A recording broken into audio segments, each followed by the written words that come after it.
এত বেশি পরিমাণে মিথ্যার সাথে যুক্ত, এত বেশি পরিমাণে অন্যায় পরায়ণতার সাথে যুক্ত, এত বেশি পরিমাণে দুর্নীতির সাথে যুক্ত যে আজকের যুগের মুসলমানদের চরিত্র যদি আপনি তুলনা করেন তাহলে মক্কার কাফের মুশরিক কুরাইশদের চরিত্র আজকের যুগের মুসলমানদের চেয়ে ভালো ছিল। আমি দলিলবিহীন বলছি না, দলিল আছে। আবু সুফিয়ান রাদিয়াল্লাহু তাআলা আনহু তিনি যখন কাফের মুশরিক বদরের যুদ্ধ, উহুদের যুদ্ধ, খন্দকের যুদ্ধ, তিনটা যুদ্ধ আল্লাহর নবীর বিরুদ্ধে লড়াই করেছেন। খন্দকের যুদ্ধে 1 মাস যাবত 10,000 সেনাবাহিনী নিয়ে আল্লাহর নবীর মদিনাকে ধ্বংস করে দেওয়ার জন্য ঘেরাও করে রেখেছিলেন। ওই আবু সুফিয়ান যখন হুদাইবিয়ার সন্ধিকালীন সময়ে সিরিয়ার সফর করছেন, জেরুজালেমের সফর করছেন, ব্যবসায়িক সফর, তখন আল্লাহর নবী চিঠি লিখেছেন বাদশাহ হিরাক্লিয়াসের কাছে, দিনের দাওয়াত দিয়ে, ইসলামের দাওয়াত দিয়ে। বাদশাহ হিরাক্লিয়াস চিঠি দেখে বলছে, চিঠি লিখেছে আরবি, দেখো জেরুজালেমে এখন কোনো অ্যারাবিয়ান আরবি কেউ আছে কিনা। খুঁজে পাওয়া গেল আবু সুফিয়ানকে, নিয়ে আসা হলো আবু সুফিয়ানকে। কোনো লাইভ ক্যামেরা নাই, কোনো রেকর্ডার নাই, কোনো যান্ত্রিক এরকম কিছু বস্তু নাই যে আবু সুফিয়ানের এই কথাকে ধরে রাখবে যে আবু সুফিয়ান সত্য বলছে না মিথ্যা বলছে। ওই অবস্থায়, কাফের অবস্থায়, মুশরিক অবস্থায়, নিজের চিরন্তন শত্রুর বিষয়ে আবু সুফিয়ান রাদিয়াল্লাহু তাআলা আনহু একটাও মিথ্যা কথা বলেননি। আর আজকে আপনি বাংলাদেশের এক রাজনৈতিক দলের নেতাকে জিজ্ঞেস করেন, আর এক রাজনৈতিক দলের নেতা সম্পর্কে বলার জন্য সব কথা মিথ্যা বলবে। কেননা এই গণতান্ত্রিক রাজনীতি টিকেই আছে মিথ্যার উপর। যে যত বেশি মিথ্যার চর্চা করতে পারবে সে তত বেশি ভোট পাবে। তাহলে মিথ্যার উপর প্রতিষ্ঠিত একটা সমাজ কিভাবে স্বাধীনতার স্বপ্ন দেখতে পারে, কিভাবে দেশ ও জাতিকে নেতৃত্ব দেওয়ার স্বপ্ন দেখতে পারে?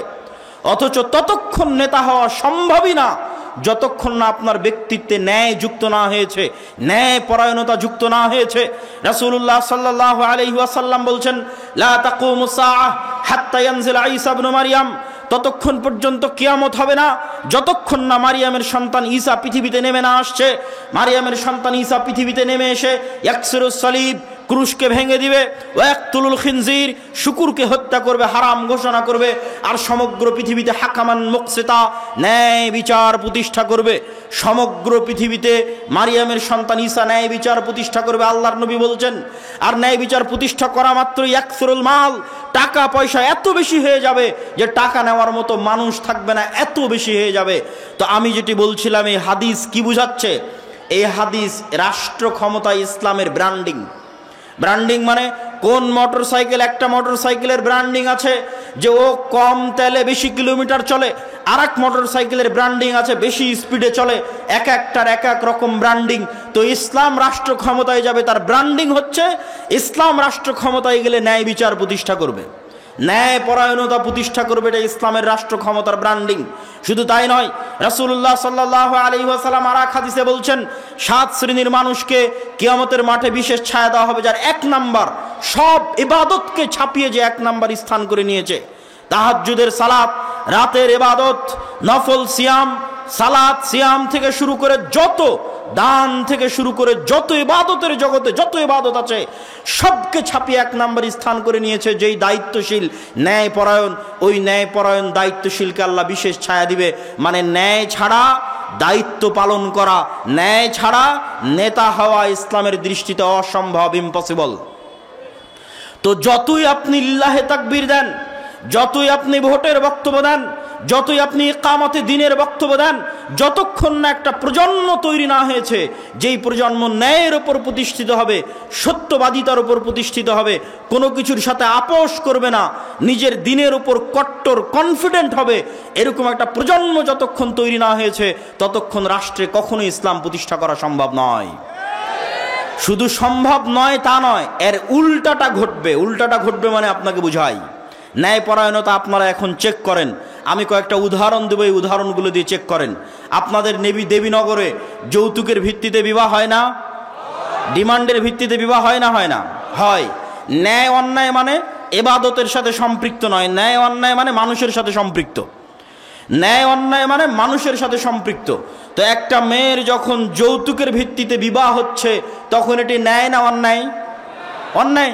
তো যেই মুসলমান কাজী, হাজি, নামাজি, আল্লাহওয়ালা, দানবীর এই যৌতুকের বিবাহের সাথে সম্পৃক্ত, যেই যুবক এই যৌতুকের বিবাহের সাথে সম্পৃক্ত, এরকম অন্যায়পরায়ণ ব্যক্তিদেরকে যদি আপনি ক্ষমতায় বসান, এরা যদি ভোট দিয়ে লিল্লাহে তাকবীর বলে ইসলামের নাম বলে ক্ষমতায় চলে যায়, তো গত 16 বছর যা দুর্নীতি হয়েছে এর চেয়ে বেশি দুর্নীতি করবে। কেন? রক্তের মধ্যে মিশে আছে অন্যায়পরায়ণতা। ও আর একজন পিতার কন্যার সাথে এবং ওই পিতার সাথে অন্যায়পরায়ণতা করেছে, ওকে রাষ্ট্রের দায়িত্ব দিলে এর চেয়ে বড় দুর্নীতিবাজ হবে। শুধু তাই নয়, পিতার সম্পত্তি বন্টনের ক্ষেত্রে দেখবেন যে আপনি ন্যায়পরায়ণ কিনা মাপেন নিজেকে। পিতার সম্পত্তি বন্টনের ক্ষেত্রে বোনকে, যেটা নদীতে পানিতে ডুবে আছে ওই জমি দিয়েছে বোনকে, আর যেটা উঁচা ধুলাউড়ি হাটে ওই জমি নিয়েছে নিজে। তার মানে এটি অন্যায়পরায়ণতা। তো এই রকম যত অন্যায়পরায়ণ ব্যক্তি আছে, এই ধরনের অন্যায়পরায়ণ ব্যক্তিকে ক্ষমতায় বসাবেন, এর চেয়ে বড় দুর্নীতিবাজ হবে। আজকে বোনের সম্পত্তি মেরে দিয়েছে, কাল গোটা দেশের সম্পত্তি মেরে দিবে। সম্মানিত উপস্থিতি, কি বুঝাতে চাচ্ছি? বুঝাতে চাচ্ছি নেতা হতে হলে ব্যক্তিত্ব লাগবে, নেতা হতে হলে পার্সোনালিটি লাগবে, আত্মসম্মান লাগবে, আত্মমর্যাদা লাগবে। আর যখনই মানুষ মিথ্যা বলে আত্মসম্মান শেষ, যখনই মানুষ আরেকজনের প্রতি অন্যায় করে আত্মসম্মান শেষ। এই ন্যায়পরায়ণতার মাপকাঠিগুলো দিয়ে আপনারা নিজেদের মাপতে পারেন। তো এই ধরনের ব্যক্তিগুলোকে ইসলামের সংজ্ঞায় কি বলা হবে? গত 16 বছর এরকম অসংখ্য এসিল্যান্ড, সাব রেজিস্ট্রার, মন্ত্রী, minister, OC, SP, DC, principal, প্রধান শিক্ষক অতিক্রম হয়ে গেছে, যারা বেশিরভাগই হয় সালাত আদায়কারী, না হয় হজ পালনকারী, না হয় দানবীর। কেউ তো এমনও গেছে যে প্রশ্ন ফাঁস করে সেই টাকা আল্লাহর রাস্তায় দান করেছে। তো তাদেরকে আপনি কি দিয়ে সংজ্ঞায়িত করবেন? কিন্তু ওই দায়িত্ব পালনের সময় সে খেয়ানত করছে। ওসি তার দায়িত্ব পালনে খেয়ানত করছে, তাকে প্রশ্ন রক্ষার দায়িত্ব দেওয়া হয়েছে, দায়িত্ব পালনে খেয়ানত করছে। দেশের টপ টু বটম প্রত্যেকটা স্তর দুর্নীতিগ্রস্ত। তাহলে এই দুর্নীতিগ্রস্ত সমাজকে আপনি কি দিয়ে সংজ্ঞায়িত করবেন? রাসূলুল্লাহ সাল্লাল্লাহু আলাইহি ওয়াসাল্লাম বলছেন, 4টা বৈশিষ্ট্য যদি মানুষের মধ্যে থাকে, মুনাফিকান খালিসা, সে স্পষ্ট নির্ভেজাল মুনাফিক। ইজা হাদ্দাথা কাযাবা, যখন কথা বলে মিথ্যা বলে, ওয়াদা করলে ভঙ্গ করে, দায়িত্ব দেওয়া হলে, আমানত দেওয়া হলে ওই দায়িত্বের সাথে খেয়ানত করে, এরা মুনাফিক। এবার আপনি নিজের দিকে তাকান, আশেপাশে তাকান, কয়টা মুসলমানকে আপনি মুনাফিকের খাতা থেকে বাদ দিবেন? কয়জন নামাজি দানবীরকে আপনি মুনাফিকের খাতা থেকে বাদ দিবেন? কিন্তু আপনার প্রশ্ন জাগতে পারে, কেন তাহলে তারা সালাত আদায় করে, কেন সিয়াম পালন করে, কেন তাহাজ্জুদের সালাত আদায় করে, কেন হজ করতে যায়, কেন প্রধান অতিথি হয়ে দান করে? মূলত তারা মুনাফিক। মানুষের সাথে অন্যায় করেছে, মিথ্যা বলেছে, মুনাফিক। নিজের স্ত্রীর প্রতি অন্যায় করেছে, মুনাফিক। নিজের সন্তানের প্রতি অন্যায় করেছে, এক সন্তানকে বঞ্চিত করে আর এক সন্তানকে সব সম্পত্তি লিখে দিয়েছে, মুনাফিক। নিজের বোনের প্রতি অন্যায় করেছে, জমি বন্টনে ন্যায় করেনি, মুনাফিক। বিবাহ করার সময় যৌতুক নিয়েছে, মুনাফিক, কারণ অন্যায় করেছে মানুষের সাথে। এরকম জীবনের প্রত্যেকটা সেক্টরে ন্যায়পরায়ণতা খুবই ভয়াবহ, খুবই গুরুত্বপূর্ণ। এমনকি সন্ততিদেরকে চুমু দিতে গিয়েও ন্যায় প্রতিষ্ঠা করার কথা আল্লাহ বলেছেন। বিবাহ করতে গিয়েও আল্লাহ বলেছেন, যদি একের অধিক বিবাহ করতে চাও, আগে নিশ্চিত করো ন্যায় প্রতিষ্ঠা করতে পারবা কিনা। ন্যায়পরায়ণতা প্রতিষ্ঠা করা খুবই গুরুত্বপূর্ণ এবং খুবই কঠিন, খুবই ভয়াবহ বিষয়। এরকম যতজন নিজ নিজ জীবনের সেক্টরে ন্যায় প্রতিষ্ঠা করতে পারেনি, দায়িত্বের আমানতের খেয়ানত করেছে, মিথ্যা বলেছে, তাদেরকে আল্লাহ নবী এক বাক্যে বলে দিলেন, এরা হচ্ছে মুনাফিক। এই সমস্ত মুনাফিকেরা তাদের মুনাফিকি ঢাকার জন্য নামাজ পড়ে।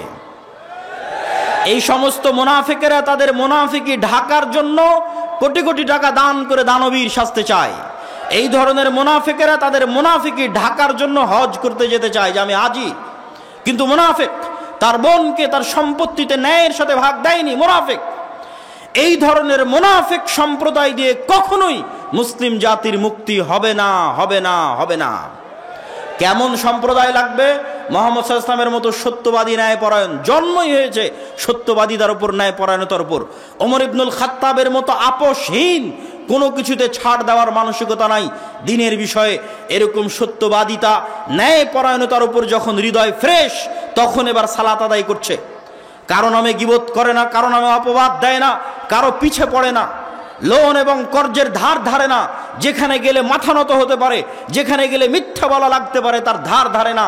এরকম সত্যবাদী, আমানতদার, ন্যায়পরায়ণ একদল প্রজন্ম যদি দাঁড়িয়ে যায়, তো ওই প্রজন্ম যখন সালাত আদায় করবে, সিয়াম পালন করবে, হজ করবে, দান করবে, ওমরা করবে, ওই প্রজন্মের হাত দিয়ে ইসলামের বিজয় হবে ইনশাআল্লাহ। অতএব আমি উপস্থিত দেবীনগরের আজকের উপস্থিত মুসল্লিদের উদ্দেশ্যে উদাত্ত আহ্বান জানিয়ে বলতে চাই যে আমাদের, আপনাদের ব্যক্তিত্ব, আপনাদের পার্সোনালিটি, আপনাদের আত্মমর্যাদা, আত্মসম্মানকে হেফাজত করুন, রক্ষা করুন। একজন মুসলমানের যেমন হওয়া উচিত। মুসলমানদের অবস্থা দেখলে আমার নিজের লজ্জা লাগে। যখন আমেরিকা এবং ইউরোপে দেখি মুসলমানেরা মিথ্যার উপর তার রুজি পরিচালনা করছে, মিথ্যা বলে ইউরোপে প্রবেশ করেছে, মিথ্যা বলে আমেরিকায় গেছে, মিথ্যা বলে ইনকাম করছে, মিথ্যা বলে আর এক কাফের মুশরিকের কাছে অতিরিক্ত টাকা কামানোর জন্য মিথ্যা বলতেছে, পুরো জীবনটা মিথ্যার উপর পার করে দিচ্ছে। এরকম মিথ্যুক জাতি দিয়ে কিভাবে নেতা হবে, কিভাবে মুক্তি পাবে? অসম্ভব, হতে পারে না। আপনাকে আপনার দিনের উপর কট্টর হতে হবে, সত্যবাদিতা এবং ন্যায়পরায়ণতায় ফিরে আসতে হবে। শুধু তাকবীর ধ্বনি দিয়ে, শুধু ভোটের বক্তব্য দিয়ে, গণতন্ত্রের বক্তব্য দিয়ে ইসলামকে বিজয় করা সম্ভব নয়। সম্মানিত উপস্থিতি, বক্তব্যের শেষের দিকে চলে এসেছি। আজকে দেখছি আমরা ইসলামকে বিজয় করার জন্য, সামগ্রিকভাবে বিজয় করার জন্য এই মৌলিক বিষয়গুলোর প্রতি ফোকাস না করে এখনই হাজার হাজার কোটি কোটি মানুষের ভোট নিয়ে ক্ষমতায় চলে যেতে হবে। এই যে টেন্ডেন্সি, ডেমোক্রাসিকে রব মানার, ইলাহ মানার, গণতন্ত্রকে ইলাহ বানিয়ে দেওয়ার যে টেন্ডেন্সি, যে মন মানসিকতা, সমাজতন্ত্র, ধর্মনিরপেক্ষ মতবাদকে ইলাহ বানিয়ে দেওয়ার যে মন মানসিকতা, এই মন মানসিকতার উপর কুঠারাঘাত করেছেন আল্লামা ইকবাল।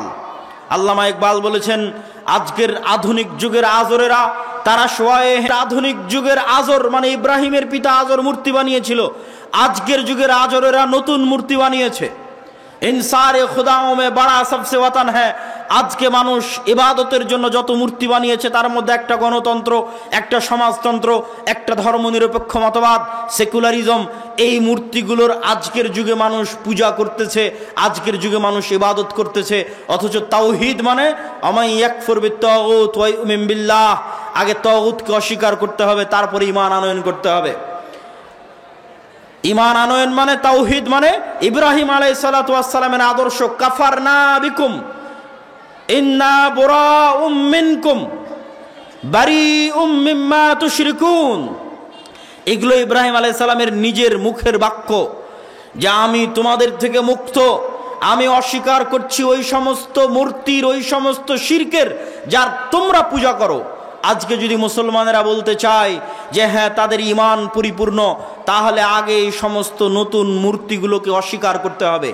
এই মূর্তিগুলোর মূলা ঝুলিয়ে, গণতন্ত্র নামক এই নতুন ইলাহের মূলা ঝুলিয়ে কোনোদিন মুসলমানেরা রাষ্ট্র ক্ষমতায় যেতে পারেনি, ইসলাম কোনো দিন যেতে পারবে না। যদি কখনো যায় তাহলে সেটা হবে কম্প্রোমাইজড, বিকৃত ইসলাম।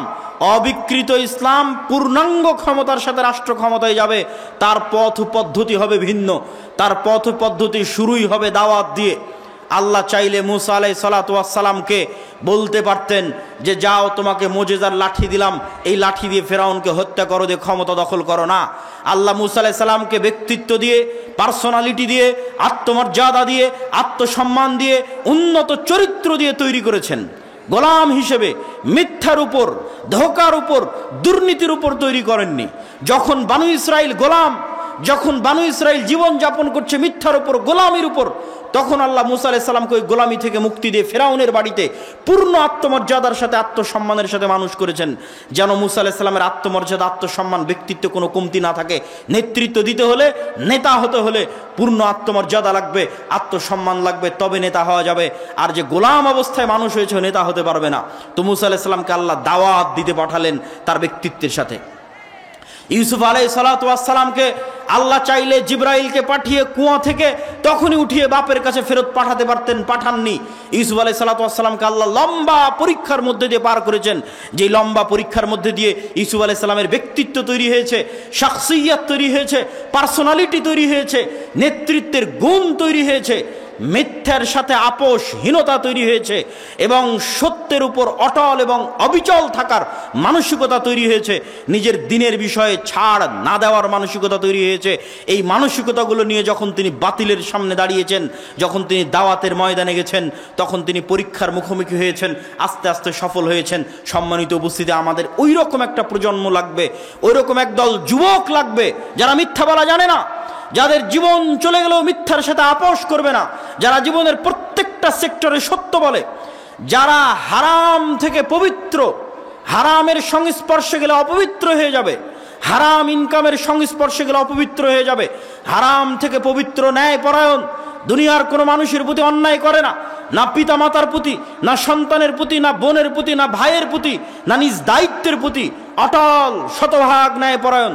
এমতো অবস্থায় যদি ও তাওহীদপন্থী হয়, নিজের দিনের উপর ওই ইহুদিদের মতো, ইহুদিরা যেমন ভ্রান্তির উপর অটল, আজকের ভারতের হিন্দুরা যেমন তার ভ্রান্তির উপর অটল, কট্টর, এইরকম একদল মুসলমান দাঁড়িয়ে যদি বলতে পারে হ্যাঁ আমরা আমাদের নবীর দ্বীনে ইসলামের উপর অটল, মুহাম্মদ সাল্লাল্লাহু আলাইহি ওয়াসাল্লামের প্রত্যেকটা আদর্শের উপর, মুহাম্মদ সাল্লাল্লাহু আলাইহি ওয়াসাল্লামের প্রত্যেকটা কথার উপর ইট পাথরের মতো অটল, এইরকম অটল মানসিকতা নিয়ে একদল যুবক যদি দাওয়াতি কাজ শুরু করে, ক্ষমতার কেন্দ্রবিন্দুতে আঘাত করে, পূর্ণ ব্যক্তিত্বের সাথে, পূর্ণ পার্সোনালিটির সাথে তারা পরীক্ষার মুখোমুখি হবে, কিন্তু তাদের হাত দিয়ে ইসলামের বিজয় পতাকা উড়বে ইনশাআল্লাহ।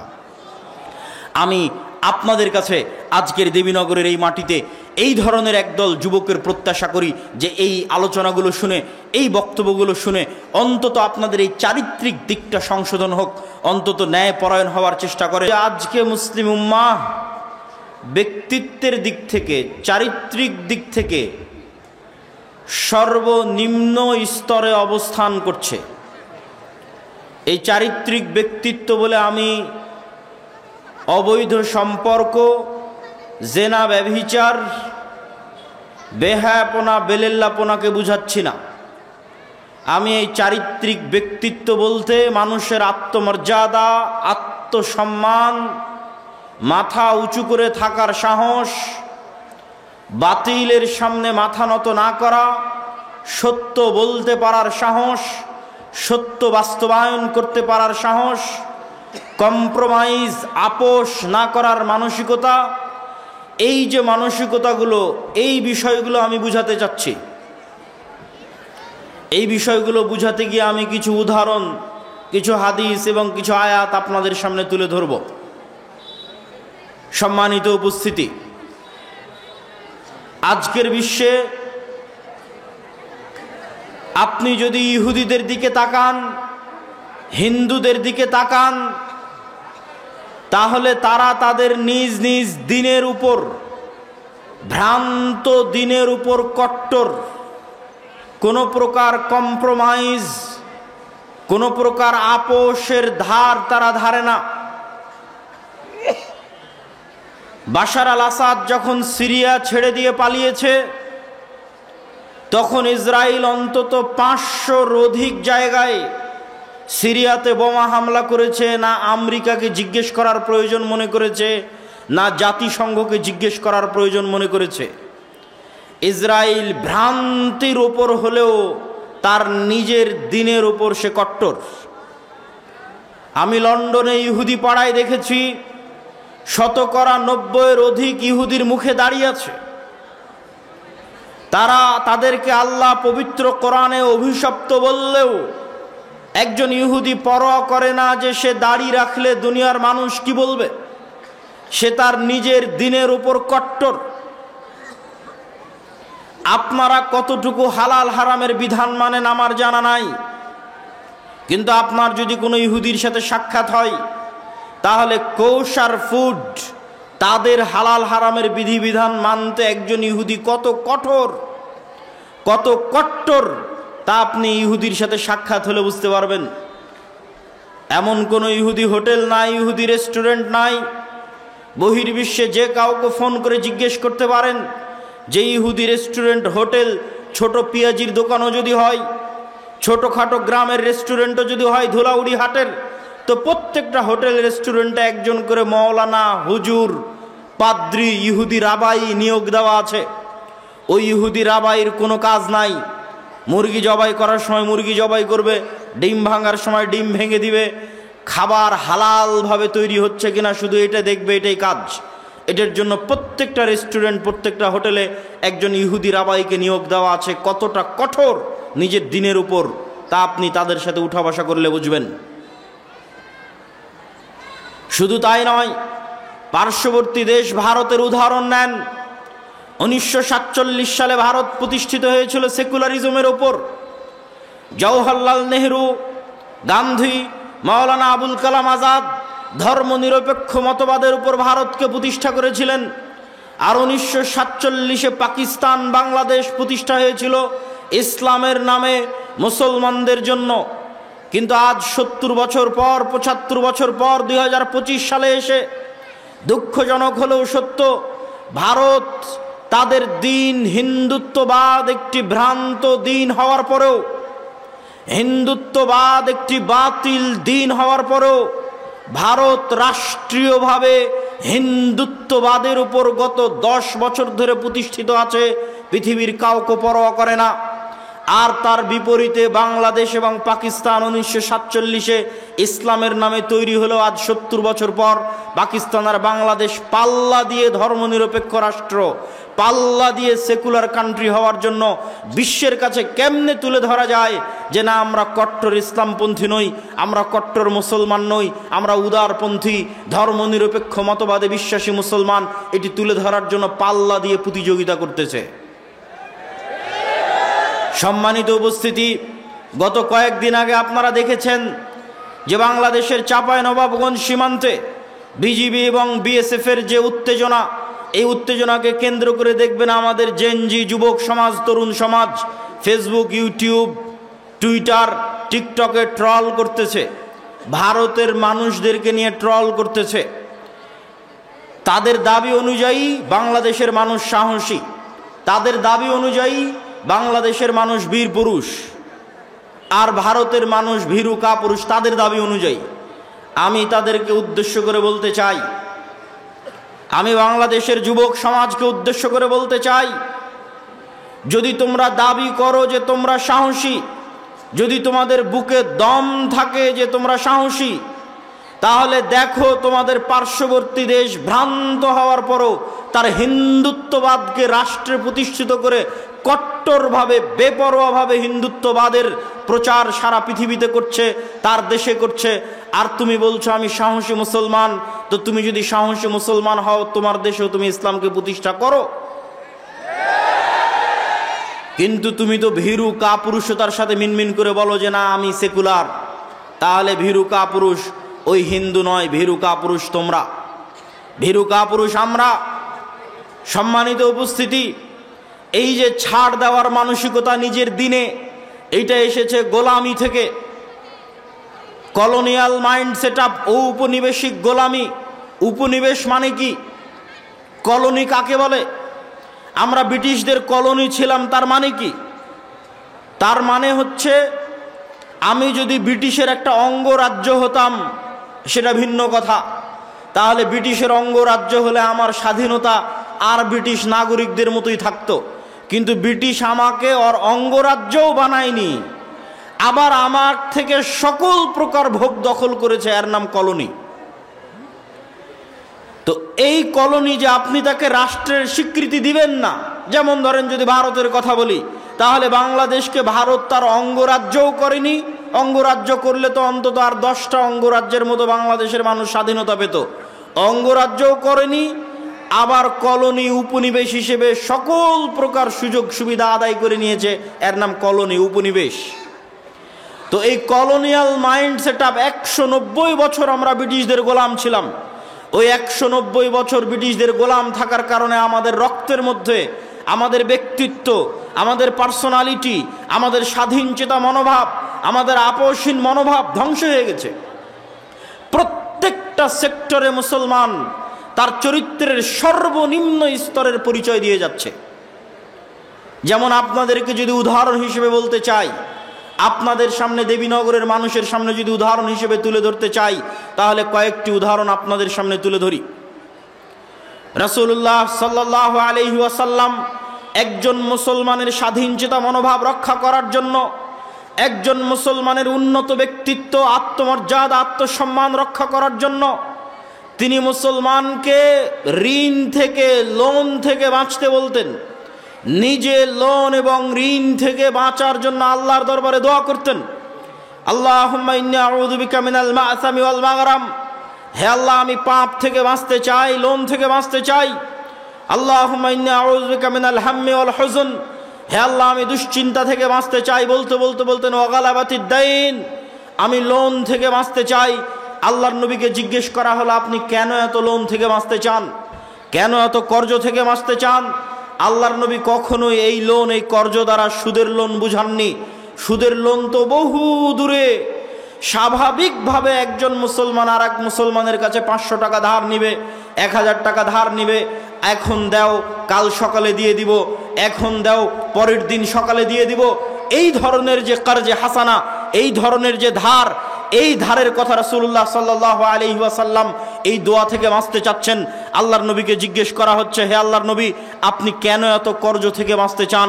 রাসূলুল্লাহ সাল্লাল্লাহু আলাইহি ওয়াসাল্লাম উত্তরে বলছেন যে মানুষ যখন কর্জ নেওয়া শুরু করে, মানুষ যখন ধার নেওয়া শুরু করে, হাদ্দাসা ফাকাদাবা, ইজাস্তাদানা রাজুল হাদ্দাসা ফাকাদাবা, যখনই মানুষ কর্জ নেওয়া শুরু করে তখনই মিথ্যা বলা শুরু করে। আপনি আপনার আশেপাশে তাকান, এই গোটা দেবীনগর উপজেলা, গোটা দেবীনগর ইউনিয়ন, ইসলামপুর ইউনিয়ন, চাঁপানবাবগঞ্জ সদর ইউনিয়নের গোটা দিয়াড় অঞ্চল অসংখ্য সুদী ক্ষুদ্র ঋণ এনজিও দিয়ে পরিপূর্ণ হয়ে গেছে। একটা বাড়ি, একটা ব্যক্তি, একটা মা এবং বোন খুঁজে পাওয়া কঠিন যে কিস্তির লোনের সাথে সম্পৃক্ত নয়। আর আল্লাহর নবী কি বলছেন? যখনই মানুষ লোন নেওয়া শুরু করলো তখনই মিথ্যা বলা শুরু করলো। আর মিথ্যা বললো মানে এর আর ব্যক্তিত্ব নাই, এর আর আত্মসম্মান নাই, এর আর আত্মমর্যাদা নাই। আত্মমর্যাদা বিক্রি করে দিয়েছে, আত্মসম্মান বিক্রি করে দিয়েছে, পার্সোনালিটি, ব্যক্তিত্ব বিক্রি করে দিয়েছে। কেননা সে এখন অর্থের জন্য মিথ্যা বলছে। আর যে অর্থের জন্য মিথ্যা বলে, আত্মমর্যাদা, আত্মসম্মান, ব্যক্তিত্ব, পার্সোনালিটি বিকিয়ে দেয়, এরা কোনোদিন স্বাধীন হতে পারবে না, নেতা হতে পারবে না। গোলামের সন্তান, গোলামি থাকতে হবে। যখনই আপনি বলবেন আমি স্বাধীন হতে চাই, মাথা উঁচু করে দাঁড়ানোর ক্ষমতা থাকতে হবে, আত্মমর্যাদা থাকতে হবে, ব্যক্তিত্ব থাকতে হবে, হাইবাত থাকতে হবে। আর আপনি যখন কর্জ নিয়ে নেবেন, ওই ব্যক্তিত্ব শেষ। রাসূলুল্লাহ সাল্লাল্লাহু আলাইহি ওয়াসাল্লাম কর্জ নেওয়ার, লোন নেওয়ার ভয়াবহতা বুঝাতে গিয়ে তিনি বলছেন, একজন ব্যক্তি কুতিলা ফি সাবিলিল্লাহ সুম্মা উহিয়া সুম্মা কুতিল সুম্মা উহি, একজন ব্যক্তি আল্লাহর রাস্তায় জিহাদ করে শহীদ হয়ে গেল, তারপরে তাকে পুনরায় জীবিত করা হলো, পুনরায় আল্লাহর রাস্তায় জিহাদ করে শহীদ হয়ে গেল, পুনরায় জীবিত করা হলো, পুনরায় আল্লাহর রাস্তায় জিহাদ করে শহীদ হয়ে গেল। এই ব্যক্তি জান্নাতে যেতে পারবে না। মা দাখালাল জান্নাহ হাত্তা ইউকদা আনহু দাইনু, যদি তার ঘাড়ে ঋণ থাকে, লোন থাকে, যতক্ষণ তার লোন এবং ঋণ আদায় না করা হয়েছে ততক্ষণ সে জান্নাতে যেতে পারবে না। কি ভয়ঙ্কর হাদিস! সম্মানিত উপস্থিতি, কেন লোনের কথা নিয়ে আসলাম? এই জন্য নিয়ে আসলাম, বক্তব্যের বিষয়বস্তু ব্যক্তিত্ব, পার্সোনালিটি। ইসলামের অর্থনীতির মূল ভিত্তি হচ্ছে আপনাকে অল্পে সন্তুষ্ট থাকতে হবে। সুদের ভিত্তিতে লোন বহু পরে। এই হাদিসগুলো আসতেছে স্বাভাবিক কর্জে হাসানার জন্য। যত হাদিস এতক্ষণ যাবৎ বলতেছি, আল্লাহর নবীর দোয়া তুলে ধরতেছি, সব স্বাভাবিক কর্জে হাসানা। স্বাভাবিক কর্জে হাসানাও তখন নিতে পারবে যখন ছেলে মেডিকেলে, মেয়ে মেডিকেলে, বিবাহের খরচ দিতে পারছে না, চিকিৎসার খরচ দিতে পারছে না, তখন নিবে কর্জে হাসানা। স্বাভাবিক অবস্থায় বিলাসী পণ্য ক্রয়ের জন্য, মাটির বাড়িকে পাকা বাড়ি তৈরি করার জন্য, টিনের বাড়িকে পাকা বাড়ি তৈরি করার জন্য, মোটর সাইকেল কেনার জন্য, এসি ফ্রিজ কেনার জন্য উম্মতে মুহাম্মাদি লোন নিতে পারে। এর বিধান ইসলামের কয়েক লক্ষ, কয়েক হাজার কিলোমিটারের মধ্যে নাই। সুদের ভিত্তিতে লোন বহু পরে। আমি স্বাভাবিক কর্জে হাসানার কথা বলতেছি, যে মানুষ স্বাভাবিক কর্জে হাসানা নিবে বিলাসিতার জন্য, এর অস্তিত্ব ইসলামে নাই। আমি আপনাকে গিয়ে বলবো, ভাই আমাকে 1000 টাকা দেন, আমি একটা ফোন কিনতে চাচ্ছি, এই ফোন একটা বিলাসী পণ্য, আমি 1000 টাকা সুদের ভিত্তিতে নিচ্ছি না, এখন নিচ্ছে, 1 সপ্তাহ পরে দিয়ে দিব, 1 মাস পরে দিয়ে দিব, এমন সুদবিহীন কর্জে হাসানা মানুষ বিলাসিতার জন্য নিবে, আর অস্তিত্ব ইসলামে নাই। সুদ ভিত্তিক নেওয়া বহু পরে, সুদবিহীন কর্জে হাসানা মানুষ বিলাসিতার জন্য নিবে, এক সন্ধ্যা ভালো খাওয়ার জন্য নিবে, এক সন্ধ্যা ভালো থাকার জন্য নিবে, আর অস্তিত্ব ইসলামে নাই। কেন? নেওয়া মাত্রই মিথ্যা বলা শুরু করবে, আর যখনই মিথ্যা বলা শুরু করবে তখন ও গোলাম হয়ে গেছে, আত্মমর্যাদা গেছে, ব্যক্তিত্ব গেছে, আত্মসম্মান গেছে। কেমন গেছে আপনি নিজেকে হাদিসের সাথে মেপে দেখেন। আজকের যুগের মুসলমানেরা